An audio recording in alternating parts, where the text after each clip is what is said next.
Meet 24-year-old Alberta BOSSMAN, a journalism student.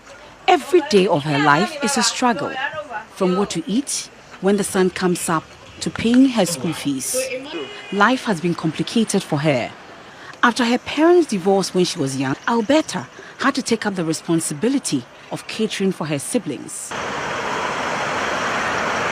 My mom, because of that, I don't know, had this kind of pain towards us, the children.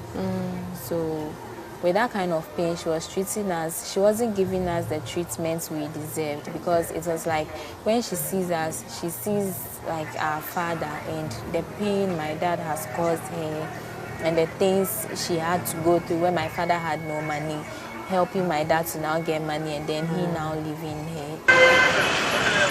Alberta's life today is another sad example how poverty can force parents to take very harsh decisions.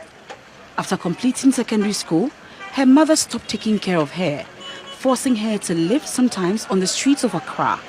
And that began her struggle to survive.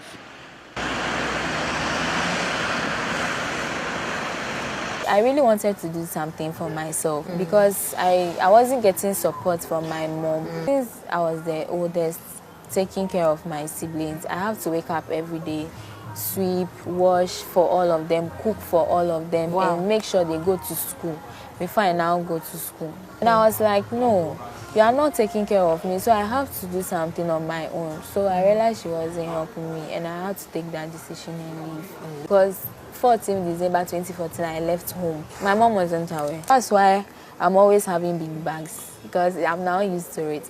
Because then when I left home, everywhere I go, I just carry my sponge, my soap, my brush, my dress, everything is inside because I don't know where I'll be spending the night. But Alberta has a skill. She's a talented beautician. She goes to her customers' homes to work for them whenever she gets called up. This is not a job that earns her much. For the news, it's not always that I go, but it's the hair. As I go maybe from house to house, shops, and I go to them and I tell them this is what I do. Her clients are satisfied with her work. I met one of them. Before we came for the second semester, she actually called me on phone and she was like, oh, since I've started fixing nails, wigs and stuff. And I said, oh, okay. So she was like, she will always fix my nails for me. She's like, I should come and learn.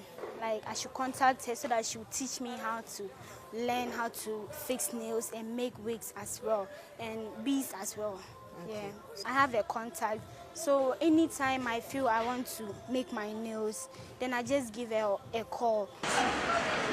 Most of her peers do not have to pay their own school fees or even worry about where the next meal is coming from.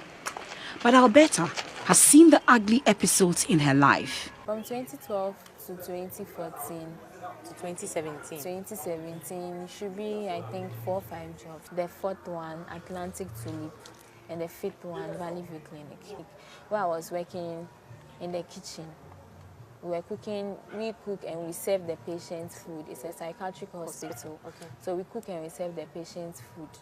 That was where I was, and then I was being paid 300 Ghana cedis a month.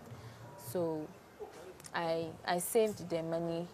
I also worked there for a year. I was sleeping in the lab. The lab? Yes.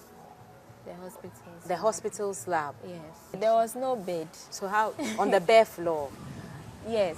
There, you see this chairs, this, I don't know, the chairs, the sofa, the ones the patients use, the ones they stand and they just sit on and they urinate because they give them drip.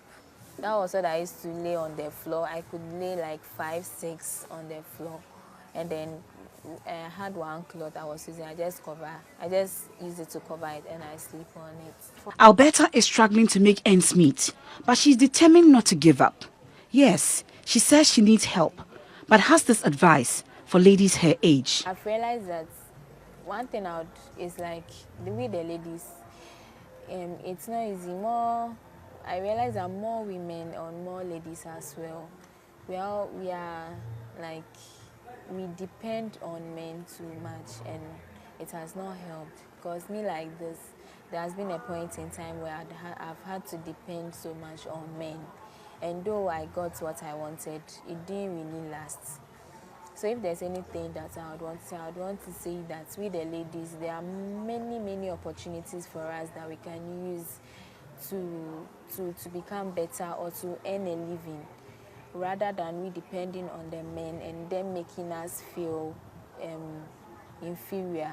Life is indeed hard.